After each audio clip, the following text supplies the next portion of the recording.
Summer holidays வந்தாச்சு, நம்ம GT Holidays வந்தாச்சு. GT Holidays, South India's #1 travel brand. Sivaji வந்து சாதாரண குடும்பத்தில் பிறந்து டெக்னாலஜி இல்லாத காலத்தையும் பயணிச்சிருக்காரு, டெக்னாலஜி இருக்கிற காலத்தையும் பயணிச்சிருக்காருன்னா நடிப்பின் சிகரம் சொல்லலாம். ஒரு 275 படங்கள் வந்து அவர் நடிச்சிருக்கிறாருன்னா எவ்வளோ உழைப்பு இருக்கும். உழைப்புல சம்பாதிச்ச பணம் சொத்துக்கள் எல்லாம் அவர் சம்பாதிச்சது எல்லாமே இவங்க வந்து கை விட்டுட்டே வராங்க கொஞ்சம். அது உண்மை, அது 100% நீங்க சொல்றது உண்மை. அப்புறம் ஒரு காலகட்டத்துக்கு பிறகு ராம்குமார் தான் வந்து அந்த குடும்பத்துக்கு வந்து 2வது தலைவராக இருந்து ஒட்டுமொத்த குடும்பத்தையும் நிர்வாகம் பண்ணதுன்றது ஒரு கண்டிப்பா ஒரு வேணும் இல்லை. அப்போ அந்த இடத்துல அவருடைய மகனே வந்து ஒரு கடனுக்கு ஆயிட்டு வந்து ஜப்தி வரைக்கும் வரும்போது அவர் அங்க வந்து அந்த மெரிட்டை இழந்துறாருல, கன்வீனர் என்றுக்குள்ள அந்த தகுதி இழந்துறாரு. கண்டிப்பா நான் சொல்றேன், ஏலம் போகாது. அரசு கூட இதை வந்து அண்டர்டேக் பண்றதுக்கான வாய்ப்பு இருக்கு. இந்த ஈஸ்டர்ன் ப்ரொடக்ஷன் சொல்லிட்டு ராம்குமாரோட மகன் தானே வந்து படம் தயாரிக்க போயிட்டு அந்த ஜெகஜால கில்லாடின்னு ஒரு படம் எடுக்க போயிட்டு அதனால ஏற்பட்ட கடன் தானே வந்து சிவாஜி வீடு ஏலம் போற அளவுக்கு வந்து அதுதானே காரணம். நடிகர் தலைவமாக இருந்தால் அவங்க வாரிசுகள் எல்லாருமே நடிச்சிடணும்னு கிடையாது சார். 3வது ஜென்ரேஷன் வந்து 2 துறையிலுமே நடிகராகவும் தயாரிப்பாளரும் ஜெயிக்க முடியல. உண்மை. அந்த வீட்டை வாங்கி அதை வந்து கிட்டத்தட்ட ஒரு அரண்மனை மாதிரியான ஒரு தோற்றம் அளிக்கக்கூடிய வீடை வாங்கி அதில் பல விஐபிகள்லாம் பெருமை வந்து போயிருக்கிறாங்க. பெருமைக்குரிய ஒரு வீடு. அப்படிப்பட்ட ஒரு வீடு வந்து ஏலத்தில் போகுதுன்னு சொல்லும் போது சாதாரண மக்கள் கிட்ட வந்து பார்த்தீங்கன்னா ஒரு வருத்தம், வேதனை, அதை தாண்டி வந்து ஒரு குமுறலாக கூட இருக்கு. நான் பார்க்குறேன். இப்போதான் புரியுது சிவாஜி மீது வந்து எவ்வளோ வந்து சிவாஜி அவர்கள் வந்து இருந்து அவருடைய எல்லா ப்ராப்பர்ட்டியும் தனித்தனியாக பிரித்து அவங்களுக்கு கொடுத்துட்டு இருந்தாருன்னா அந்த சிக்கல் கிடையாது. குடும்பம் ஸ்பிளிட் ஆயிடுச்சு நல்லா தெரியுது. 2 பெண்கள் 2 ஆண்கள் போது அங்க ஒரு குரூப்பிசம் ஏதோ ஃபார்ம் ஆயிடுச்சு. 9 கோடி பணம் இல்லையா அப்படின்னு ஒரு கேள்வி இருக்குல்ல, நிச்சயமா இருக்கும். அவங்க பட்ட கடனை நம்ம ஏன் தரணுன்ற அந்த கேள்வி இயல்பா வரும் தானே. சார், ஆக்சுவலா ஒரு 2 நாளைக்கு முன்னாடி ஒரு நியூஸ் வந்து வெளியாகுது. என்னன்னா, தமிழ்நாட்டில் எந்தெந்த இடம் முக்கியமான இடம்னு பார்க்கும்போது மெரினா, கோர்ட் இதெல்லாம் தாண்டி வரும்போது சினிமா நபர்களுக்கு ஒரு முக்கியமான இடம்னா சிவாஜி கணேசன் அவரோட வீடு. எந்த நடிகர் முதல் நடிக்க வந்தாலும் சிவாஜி கணேசன் வீடை போய் பார்த்துட்டு தான் வருவாங்கன்ற மாதிரி நிறைய பேர் நிறைய பேட்டியில சொல்லியிருக்காங்க. அந்த வீடு இப்போ வந்து ஜப்தி பண்ண போறாங்க, அந்த வீடு இதுக்கப்புறம் இருக்காது அப்படின்ற மாதிரிலாம் பேசுறாங்க. என்ன காரணம், எதனால இந்த ஒரு பிரச்சனை ஆரம்பிச்சு? இப்போ சிவாஜி யாருன்னு சொல்லலாம். சிவாஜி வந்து சாதாரண குடும்பத்தில் வந்து பிறந்து நடிப்பின் சிகரம் சொல்லலாம். ஆனால் அப்படியே இன்னொன்னையும் சொல்லணும், உழைப்பின் சிகரம்னு சொல்லலாம். ஏன்னா அன்னைக்கு உள்ள காலகட்டத்தில் டெக்னாலஜி இல்லாத காலகட்டத்திலேயே வந்து அது பிளாக் அண்ட் ஒயிட் காலமாக இருக்கட்டும், ஈஸ்ட்மன் கலர் காலமாக இருக்கட்டும், அதுக்கப்புறம் இப்போ இருக்கிற காலகட்டமாக இருக்கட்டும். ஸோ டெக்னாலஜி இல்லாத காலத்தையும் பயணிச்சிருக்காரு, டெக்னாலஜி இருக்கிற காலத்தையும் பயணிச்சிருக்காருன்னா அப்போது டெக்னாலஜி இல்லாத காலத்தில் வந்து எவ்வளோ நாட்களுக்கு ஷூட்டிங்க்கு அவங்க நாட்கள் எடுத்துக்கிட்டு இருப்பாங்க. ஒரு 275 படங்கள் வந்து அவர் நடிச்சிருக்கிறாருன்னா எவ்வளோ உழைப்பு இருக்கும் இல்லை. எத்தனை நாட்கள் அவர் வந்து குடும்பத்தோடையே இல்லாத ஒரு சூழல் இருந்திருக்கும். ஸோ அப்போன்னு கேட்டால் அந்த குடும்பத்தை நிர்வாகம் பண்ணது அவருடைய தம்பி சண்முகம்னு சொல்கிறாங்க. அதுக்கப்புறம் ஒரு காலகட்டத்துக்கு பிறகு ராம்குமார் தான் வந்து அந்த குடும்பத்துக்கு வந்து என்ன ஒரு 2வது தலைவராக இருந்து அந்த குடும்பத்தையே சிவாஜியோட கால்ஷீட் நிர்வாகம் பண்ணதுலேருந்து ஒட்டுமொத்த குடும்பத்தையும் நிர்வாகம் பண்ணதுன்றது ஒரு கண்டிப்பாக ஒரு வேணும் இல்லை. இப்போ எப்படி ஒரு கம்பெனிக்கு வந்து ஒரு ஹெச்ஆர் இருக்கிறாங்களோ அந்த மாதிரி வந்து கேட்டால் வீட்டுக்கு வந்து ஒரு ஹெச்ஆர் மாதிரி தானே.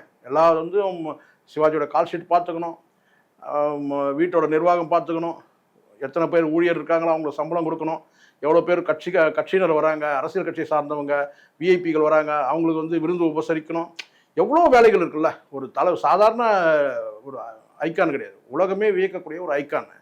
அப்படி இருக்கும்போது அந்த வீட்டை வாங்கி அதை வந்து கிட்டத்தட்ட ஒரு அரண்மனை மாதிரியான ஒரு தோற்றம் அளிக்கக்கூடிய வீடை வாங்கி அதில் பல விஐபிகள்லாம் பெருமை வந்து போயிருக்கிறாங்க. பெருமைக்குரிய ஒரு வீடாக இருக்குது.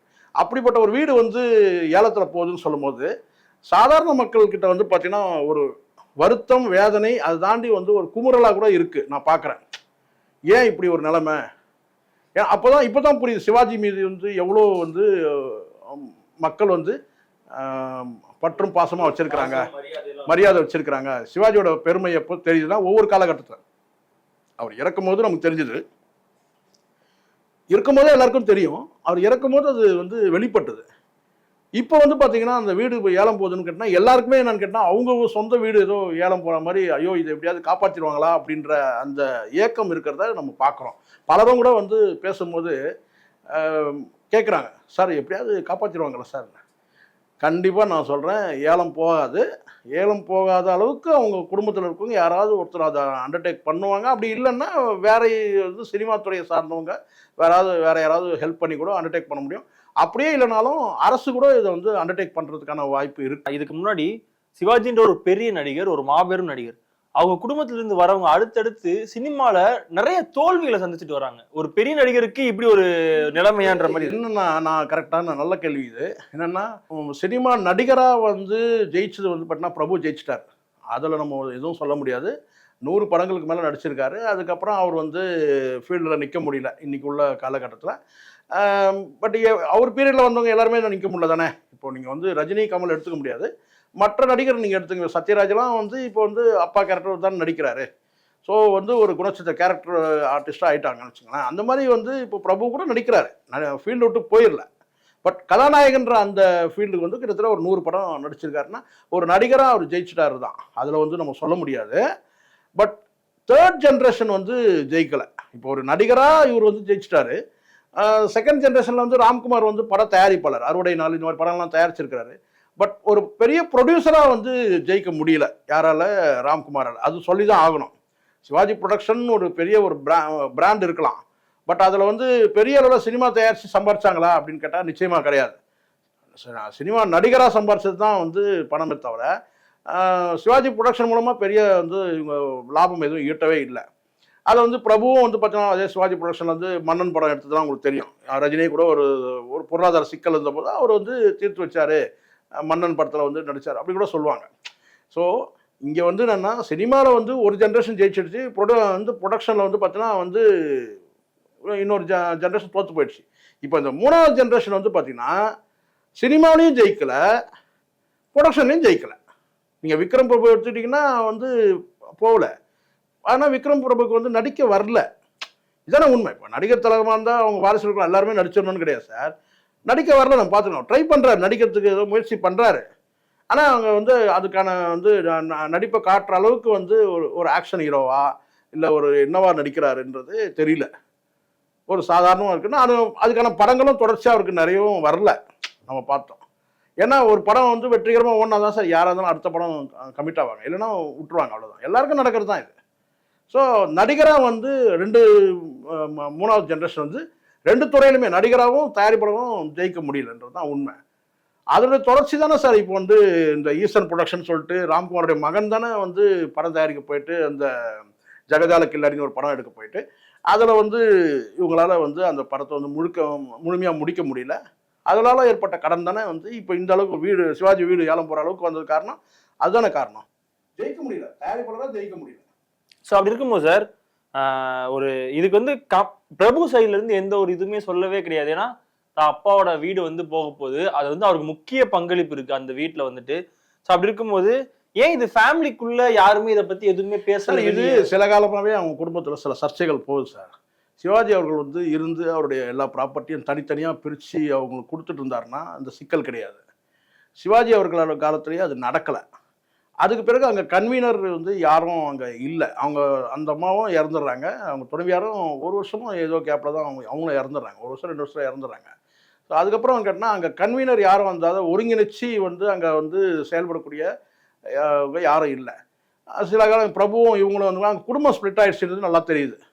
2 தங்கைகள், 2 பெண்கள், 2 ஆண்கள்னும் போது அங்கே ஒரு குரூப்பிசம் ஏதோ ஃபார்ம் ஆகிட்டு அவங்களுக்குள்ள கருத்து. அதனால தான் கோர்ட்டுக்கெல்லாம் போகிறாங்களே. ஒரு இணக்கமான ஒரு சூழல் இருந்துன்னா அவங்க கோர்ட்டுக்கு போக மாட்டாங்களே. அதுக்கப்புறம் கோர்ட்டுக்கு போனால் இப்போ தான் அந்த அமைக்கபுளாக ஒரு அந்த ப்ராப்ளத்தை முடிச்சு வச்சாங்க, சார்ட் அவுட் பண்ணாங்க. இப்போ என்னன்னா வந்து இந்த பிரச்சனையில் வந்து கேட்டால் பணமே இல்லையா, 9 கோடி பணம் இல்லையா அவங்கள்ட்ட அப்படின்னு ஒரு கேள்வி இருக்குல்ல. 9 கோடி பணம் இல்லை, அவங்க இல்லாமல் போயிடுச்சு. 3.25 கோடி. அது வந்து வட்டியோடு சேர்த்து ஒரு 9 கோடி, ஒரு 10 கோடியே வச்சுப்போமே, அது இல்லையான்னு கேட்டால் நிச்சயமாக இருக்கும்.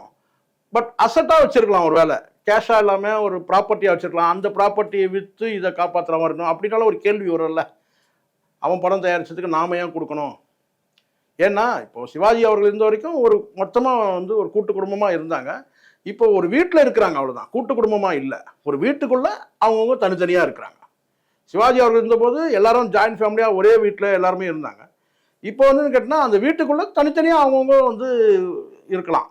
தனித்தனி வந்து கொடுத்தனமாக இருக்கலாம், இல்லை தனித்தனி வருவாயோடு இருக்கலாம்.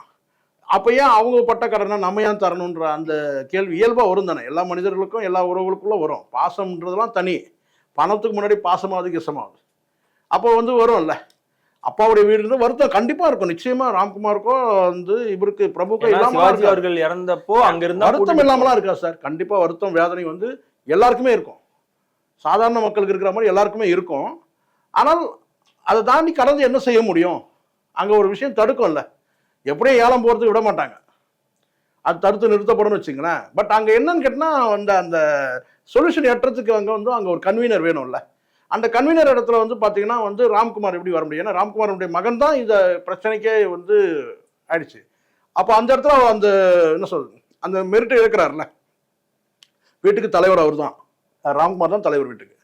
அப்போ அந்த இடத்துல அவருடைய மகனே வந்து ஒரு கடனுக்கு ஆயிட்டு வந்து ஜப்தி வரைக்கும் வரும்போது அவர் அங்க வந்து அந்த மெரிட்டை இழந்துறாருல, அந்த கன்வீனர் அந்த தகுதி இழந்துறாரு. அப்போ பிரபு வந்து அடுத்த கட்டமாக பிரபு வந்து எடுத்து இல்லை அந்த வீட்டில் இருக்கவங்க பெரியவங்க யாராவது இருந்து மத்தியஸ்தம் பேசி அல்லது வெளிநபர்கள் பேசி அதான் பிரச்சனை கிடையாது. ரஜினிக்கு ஒரு பிரச்சனை வரும்போது கேட்டினா வந்து ஒய்ஜிபி ஃபேமிலி அண்டு கமல்ஹாசன், பாலச்சந்தர் இவங்க தான் வந்து நான் சொல்ல கிட்டத்தட்ட ஒரு 30-40 வருஷத்துக்கு முன்னாடி சொல்கிறேன்.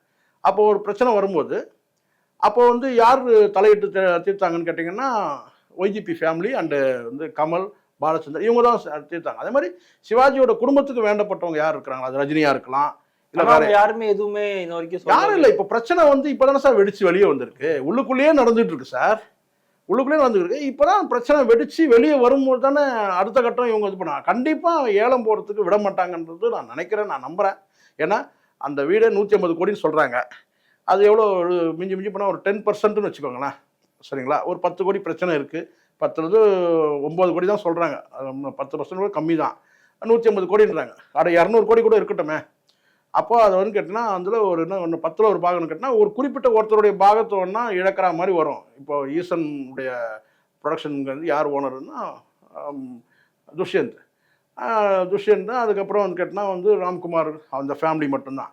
ஸோ அவங்களுக்குள்ள அந்த பார்ட்டிஷனில் வந்து குறையிறதுக்கான வாய்ப்பு இருக்குது, ராம்குமார் அண்ட் அவங்க ஃபேமிலி. ஆனா இதுல சார் இப்போ இதுக்கு முன்னாடியே வந்து பாத்தீங்கன்னா சிவாஜி தோட்டம் அதையே வந்துட்டு ரொம்ப கம்மியான விலைக்கு தான் வந்து இவங்க வந்து வித்துட்டாங்க. அந்த டைம்லயே ஏதோ ஒரு பண பிரச்சனைனால அதையும் ரொம்ப அது உண்மை சார். இது இப்போ சிவாஜி அவர்கள் இறந்த பிறகு இவங்களுக்குள்ள பொருளாதார பிரச்சனைகள் வருது இல்லை, பெரிய குடும்பமாக வாழ்ந்துட்டாங்க சார். அப்போ வந்து கேட்டினா வந்து பாக பிரிவினை செய்யும் போதே சில நேரங்களில் வந்து விற்கக்கூடிய சூழல் வரும். ஒரு குறிப்பிட்ட ஒரு முதல்ல கடன் இருக்குன்னு வச்சுக்கோங்களேன், அந்த கடனை வந்து அடைக்கணும்னா ஒரு குறிப்பிட்ட ஒரு ப்ராப்பர்ட்டியை விற்று அந்த கடனை அடைச்சிடுவோம் முதல்ல, அப்படி கூட இருக்கலாம். அது உண்மை. சிவாஜி கார்டன் வந்து விற்கப்பட்ட அது மட்டும் கிடையாது சார். இங்கே உங்களுக்கு இது நம்ம டிஎல்எஃப் சைடில் ஃபுல்லாகவே அவங்களுக்கு நிறைய ப்ராப்பர்ட்டி இருக்குது சார். அது இல்லாமல் ஊரில் சூரக்கோட்டையில் நிறைய வந்து லேண்டில் விவசாய நிலம்லாம் இருக்குது. பெரிய அளவில் சார் அவர் வந்து உழைப்புல சம்பாதிச்ச பணம் சொத்துக்கள் எல்லாம் அவர் சம்பாதிச்சது எல்லாமே இவங்க வந்து கை விட்டுட்டே வராங்க கொஞ்சம். அது உண்மை. அது 100% நீங்க சொல்றது உண்மை. காரணம் கேட்டா இவங்க வேற தொழிலுக்கு போகலன்னு நான் நினைக்கிறேன். இவங்க வந்து இப்ப பிரபு பையன் வந்து சினிமா நடிகனாகணும்னு வந்துட்டாரு. ஏன் அவர் படிச்சு ஒரு மருத்துவ இப்போ நேற்று வந்து சின்ன ஜெயந்த் இதை சொன்னா எங்களுக்கு கோபம் வருது சில நேரங்களில். நேற்றுக்கு வந்தவர் தான் சின்ன ஜெயந்த், இன்னைக்கு அவங்க மகனை வந்து கலெக்டர் ஆயிட்டார். சின்ன ஜெயந்துக்கு இதை விட பெருமை என்ன வேணும்? இன்னைக்கு ஒரு மாவட்டத்தோட கலெக்டர் சார் இல்லையா? நாளைக்கு வந்து அதிகாரத்தோட உச்சத்துக்கு அவர் போகிறதுக்கான வாய்ப்பு இருக்குது. சீஃப் செக்ரட்டரி லெவலுக்கு போகலாம். யார்? சின்ன ஜெயந்தன் மகன் சொல்கிறேன், இளம் வயசு. அந்த மாதிரி பல நடிகர்கள் வந்து மருத்துவராக இருக்கிறாங்க. பல நடிகர்களுடைய பிள்ளைகள் வந்து மருத்துவராக இருக்கிறாங்க. பிரபுவோட மகன் வந்து விக்ரம் பிரபு நடிகர் ஆகிட்டு ஜெயிக்க முடியல. அடுத்த வேலைக்கு எங்கேயாவது போக முடியுமா? போக முடியாது. இப்போ அவங்களுக்குலாம் பார்த்தீங்கன்னா பிள்ளைகள்லாம் என்னால் ஸ்கூலில் போய் காலேஜ் போய் சேர்ற அளவுக்கு இருப்பாங்க. அங்கே காலேஜ் ஃபீஸுக்கு என்ன பண்ணுவாங்க? அப்போ தாத்தாவுடைய சொத்து தான், எல்லாமே தாத்தாவுடைய சொத்துல தான். ஆனால் பிரபு குறை சொல்ல முடியாது. பிரபு வந்து 100 படங்கள் நடிச்சிருக்கிறாரு, அது வேற. என்னை கேட்டால் எப்படி இருந்தாலும் அடுத்த கட்டம் வந்து அவங்களுக்கு வந்து குடும்ப செலவுக்கு இல்லை வேற தொழிலுக்கு ஏதோ ஒரு வகையில் வந்து கேட்டால் அதை வந்து கூறு போட தான் பார்ப்பாங்க. அரசு வந்து அந்த தொகையை கொடுத்து அரசு எடுத்து ஒரு நினைவு இல்லமாக வந்து மாற்றும். ஏன்னா உலகமே வியக்கக்கூடிய வந்து புகழ்பெற்ற பெருமைக்குரிய ஒரு நடிகர், இந்தியாவை தாண்டி கடந்து உலகமே வியக்கக்கூடிய அப்படி ஒன்று அவருடைய ஒரு வீட்டை வந்து இன்னைக்கு வந்து 200 கோடின்றது இன்னொரு 10-20 வருஷம் கழிச்சு சொற்ப பணமாக இருக்கும் இல்லையா? அதனால் அரசு தான் ஏதாவது இதில் வந்து செஞ்சு அவங்களுடைய கடனை அந்த 10 கோடி கடனை முடிச்சுட்டு அரசுடைமையாக்கணும்னு நான் சொல்கிறேன். அரசுடைமையாக்கி வந்து அவங்களுக்கு தேவையான நிவாரணத்தை கொடுத்துட்டு அது ஒரு நல்ல பேர். உண்மையிலே இது வந்து பார்த்தீங்கன்னா வந்து நினைவு இல்லமாக மாற்றணுன்றது தான். அவருடைய பயன்படுத்திய பொருட்கள் அவருடைய படங்கள் மூலமாக அவங்க ப்ரொஜெக்ட் பண்ணுறது, ஒரு என்ன சொன்ன வந்து மியூசியம் மாதிரி ஒரு மியூசியம் மாதிரி அதை மாற்றினா சினிமாக்கான ஒரு மியூசியம். உண்மையிலே சார் இதை விட்டாச்சுன்னா இதை விட மிகப்பெரிய அந்த சாலைக்கு சிவாஜி கணேசன் பேர் வச்சது பெருசு இல்லை. அந்த அரண்மனையை வந்து பார்த்தீங்கன்னா சிவாஜியோட வந்து இல்லமாக மாற்றி வந்து கட்டினா இனி வரக்கூடிய காலத்தில் இனி சினிமா வந்து தமிழ் சினிமா இருக்கிற காலம் வரைக்கும் அங்கே வந்து பார்த்தீங்கன்னா இந்திய சினிமா இருக்கிற வரைக்கும் வந்து பார்த்தீங்கன்னா அதை வந்து விசிட்டர்ஸ் வந்து பார்வையாளர்கள் வந்து வந்து பார்க்கக்கூடிய இடமா இருக்கணும். அப்படி ஒரு பெருமைக்குரிய இடமா மாற்றணுன்றது நம்மளுடைய வேண்டுகோள். என்ன பண்ணுறாங்கன்னு பார்க்கலாம். Okay okay sir, thank you sir. நன்றி சார். சம்மர் ஹாலிடேஸ் வந்தாச்சு, நம்ம ஜிடி ஹாலிடேஸும் வந்தாச்சு. GT holidays, south India's number 1 travel brand.